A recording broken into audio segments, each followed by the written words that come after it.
Hi there, how's everyone doing today? Great energy in the room, I love that. Always makes me happy. A couple of things. Actually, I have a housekeeping matter before I talk. I have this brilliant idea. Not that I usually dub my own ideas as brilliant, but I'm going to today. I think that at some point, Christina should be our featured speaker. Yeah. And she's very modest. For those of you who know her well, she's very modest. Her logic and her reluctance is that she thinks that this is about other people and she doesn't want to make it about herself. And while we admire that and appreciate that very much, there's also a lot of things that we'd all love to know about you, and we would love to feel your energy and hear your story. And so here is my very vocal public bid to get you on the list.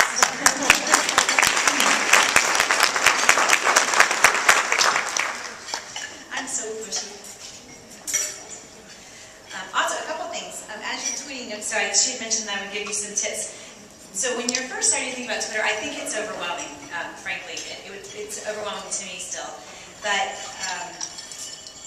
Twitter is really, it's definitely a young person's tool. The youth of our world love it. It's kind of an online conversation that's happening in real time. And the ways that I've most been able to implement it and use it recently in the last few years is with these hashtags. For example, when I'm watching the State of the Union at home, alone, or with my husband, I have hashtag, that's what we used to be called the pound sign back in the day that phones were rotary.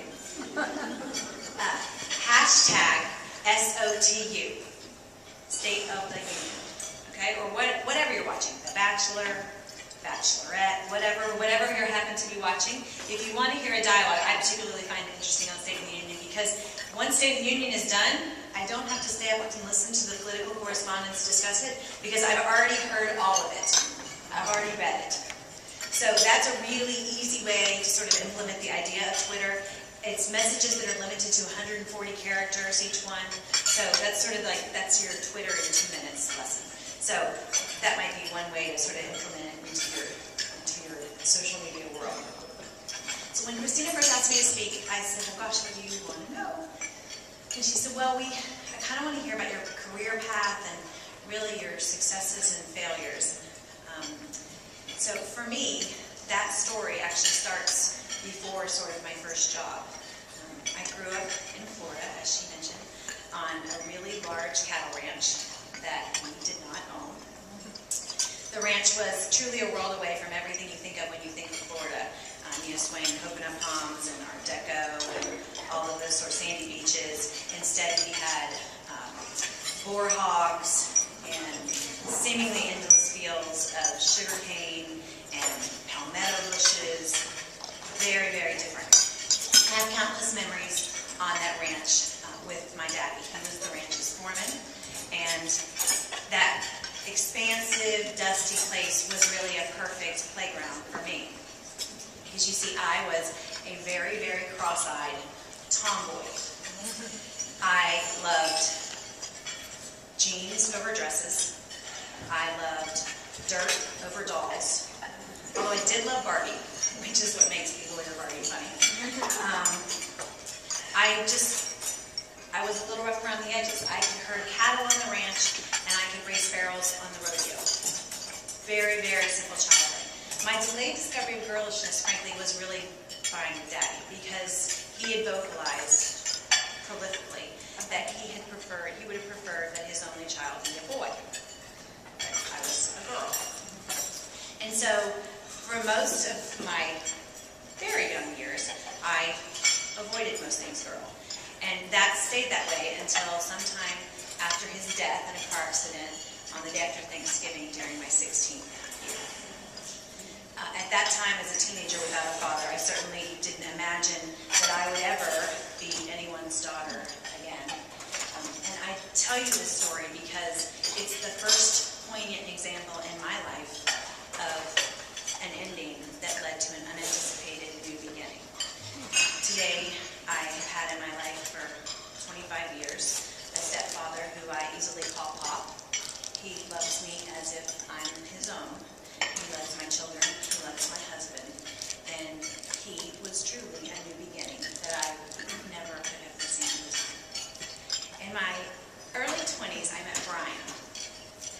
I know that Brian is a great cook, he's a loving husband and father, he's a respected federal agent, but honestly, when I met him, I just was completely smitten by my scuba instructor.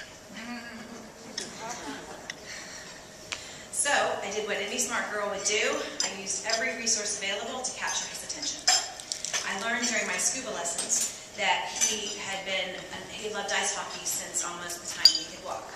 Fortunately for me at the time, I was a professional cheerleader with the Tampa Bay Lightning, which is an NHL team in Florida. And I was able to get 2 tickets to every home game. That worked out well for my hockey-loving, soon-to-be beau. And then subsequently, when he asked me, hey, would you have any interest in joining the co-ed roller hockey league? I leapt at the opportunity, immediately saying yes, despite the fact that I didn't actually own rollerblades. Yet. In any case, he's now my best friend. He is the man with whom I'll grow old. And that's important here for a couple of reasons. I went to law school because Brian said that I could do it. I snowskied for the first time because Brian said that I could do it. He believes in me. I chose, rather unknowingly I would say, a partner and a best friend. It doesn't necessarily have to be your spouse. But I chose to associate myself in my daily life with someone who was supportive, who believed in me, and perhaps most importantly, he's unafraid of change, and he's unafraid of my success. And I would say those last 3 words really important. I think we should all associate with people who are unafraid of our success. Soon after we married, we moved across the state so that I could take a new job selling new homes. There I met a mentor. It was actually the builder's general counsel, and he almost instantly pegged me as lawyer material. After years, literally, of digesting his kind encouragement, this is my very dear friend Kimberly Sears, and she's going to sit right next to that. Sorry, she's coming from a job, so it's okay. You can sit there, that's okay too. She was covering the world's largest swim lesson this morning. It was a world record-breaking event. Thank you for that. Let me see. After years of digesting this kind encouragement from Jim Mancuso, the builder's general counsel, I went to law school and I found my first professional love. My age actually proved a really helpful advantage while I was in law school. I was a good student and I managed to do well, so I secured good, great jobs after law school, first as a federal judicial law clerk, and then as an associate with a large international law firm in the Miami office, and finally as a government land use lawyer. I loved being a lawyer. I really, really did. I found that I was able to grow personally and professionally through that particular vocation. It suited my personality, and it made me feel good inside. It made me feel like I could make a difference in the world. And I also found that by working full-time as a lawyer all those years, and by working part-time as a law professor at the University of Miami, teaching legal research and writing to first-year law students, I became a relatively good time manager with 2 children and 2 jobs and 1 husband. Soon, though, Brian and I found ourselves living in just the right South Florida neighborhood. We had 3 nannies to care for our 2 children. We had a housekeeping service to make our beds and scrub our floors. We had motorized gates that were very pretty at the front and rear of our home. And our kids went to the best private school in town. And it seemed really great, but it also felt really big. And I felt very overwhelmed, and I no longer felt like that simple, cross-eyed tomboy from the cattle ranch on Lake Okeechobee. So when Brian and I decided when we figured out that his relocation with his federal agency to DC was imminent, we decided it was another new opportunity, another change, another closing door, and another new opportunity, and this time we decided to simplify.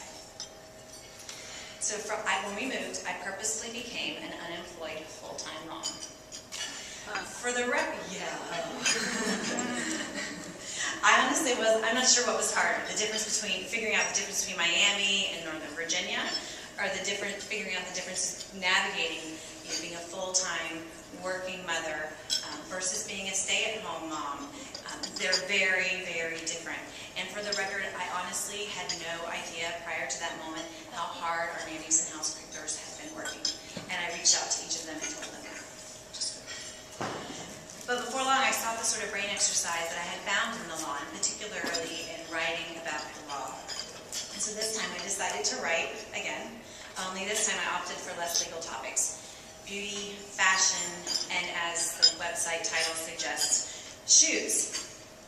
I also started writing being your best post, being your best articles, and I found that I genuinely loved writing about the things that matter most in life. And for the record, the things that matter most in life are really not things at all. Since then, my opportunities have seemed almost unending. I've gone from blogging to writing to a Facebook following of more than 20,000 people. I now have a team of 9 writers on iChooseNoDrama.com, and I write for all 53 of WUSA 9's hyperlocal websites. I've appeared on air as a style guru on every network news channel in Washington, D.C., and I'm steadily working on a book project that I really believe has promise. Plus, I'm lucky enough to meet Jake and Morgan every day when they get off the bus at 3 o'clock. Well, most days, like 9 hours. But here's something very interesting about that list of what I call happy. All of this was so organic, and it only began 2.5 years ago. So it seems to have gone very quickly, and people have said to me, I would say they've said it to me almost flippantly, that it all was very easy. Yeah, I remember countless days of self-doubt and thinking, I can't do this, I don't know how to do this. I certainly didn't initially think, oh, I am a writer, or I am a journalist, or I am a TV-style guru. Those words did not come naturally to me. The ideas didn't come naturally to me. And to better explain that, we'll use writer as an example. The web allows any of us to publish immediately.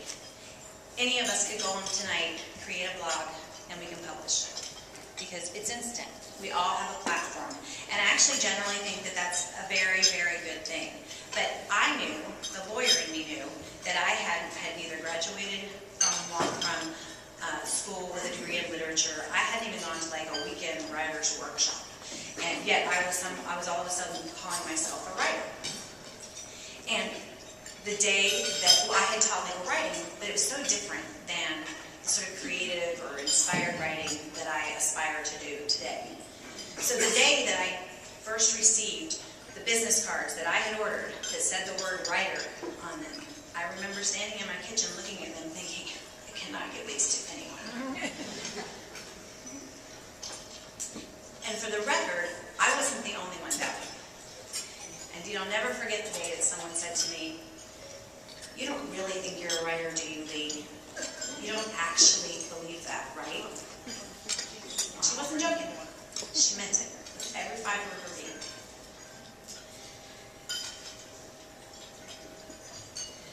But I guess I did. And while it seems a little odd, it seems a little idealistic, oddly idealistic perhaps, I think the reason I believed it is because I honestly believe that I'm capable of anything. I have this theory that there are only a few jobs that only a few people get to do. So like President of the United States, the Pope, major world leaders. Like there really aren't that many jobs that it's a really select group. Most jobs, a lot of us get to do, and we get to do it well. And what that means is, A, that leaves a lot of possibilities wide open. But more importantly, I think that means that we get to compare our success not to what others are doing, but to what we're capable of. So I really believe that the best measure of success is not what I'm doing versus what you're doing, but it's what you're doing, or what I'm doing, versus what I'm capable of doing, or what you're capable of doing. That's just a couple of things. One is it's changing. It's always changing. It changes with whatever you're doing. But more importantly, for me anyway, it has enabled me to be truly happy for other people's success. When I see someone who's succeeding, I don't covet it for my own. I'm genuinely happy for them. I will tell you that if you go with this approach, it'll make you a little raw and you'll get a little hurt sometimes. But as long as you go into it sort of wide-eyed and knowing that, then it is what it is. And there's so much joy in being able to be happy for other people and just watching people succeed and think, good for you. It's really good. It feels good. So I'm such a proponent of this idea, and I promise you that if I ever tell you that I'm happy for you, I mean it with every fiber of my being. There's another reason we shouldn't compare ourselves to others. This is not new. I didn't just think of this. Teddy Roosevelt, who was our president, over 100 years ago, said, comparison is the thief of joy. Like, can I get an amen? I mean, honestly, totally. Amen, right? For the world's naysayers, just to follow a thought on 5 minutes ago. For the world's naysayers, the person who said to me, you don't really believe you're a writer, one word for the world's naysayers. Nay. You don't even have to say it. You can just think it. If you can say it, because some of them need to hear it. But you can certainly just think it and move on about your happy way. And perhaps more importantly, and the reason I embarrassed Kimberly when she walked in, is for every naysayer, there are people in your life, you just have to remember to look at them. There are people in your life who are also saying good things. Val Cavallari, who's sitting right here, I'll never forget the day she said to me, and I hadn't even met her in person yet. She said, you know, you're a really good writer. And then the first time I met her in person, she said, you know, you're a writer. Like, you are a writer. Kimberly, I can't tell you how many times she said, you've got to quit with this. You are a journalist. You are a journalist. You just have to believe that you're a journalist. Like, there are people there who are talking to you and saying to you the things that you need to listen to, but instead it's so easy to let that naysayer just nay, nay, nay, nay, nay, nay, nay, nay. Naying is for horses. Sorry, I sound like I'm a preacher. So anyway, I guess in short, my message is really relatively simple. I think we should be good to ourselves. I think we should be kind to others. I think we should believe in dreams, in our dreams. And as Brian did, we should believe in the dreams of others, both those who are close to us and those who we just interact with on sort of a daily, a weekly, a monthly basis. We should do the basics where we remember to smile at strangers. When we find ourselves in a state of self-doubt, we have to remember that we must believe. It's just like the Easter Bunny, who only comes for those who believe. If you don't believe, it will not happen. When others openly disparage or doubt you, just say, hey, yeah, you guys are so good. I can totally take you on air today. Aren't they good? They were like that. But say nay to yourself and then move on. Because I go for that approach more often than not, because the effort invested in telling them nay is so much better spent investing in yourself. And the last thing I'll leave you with is, please do remember that your best accessory is always a kind smile, but nice shoes.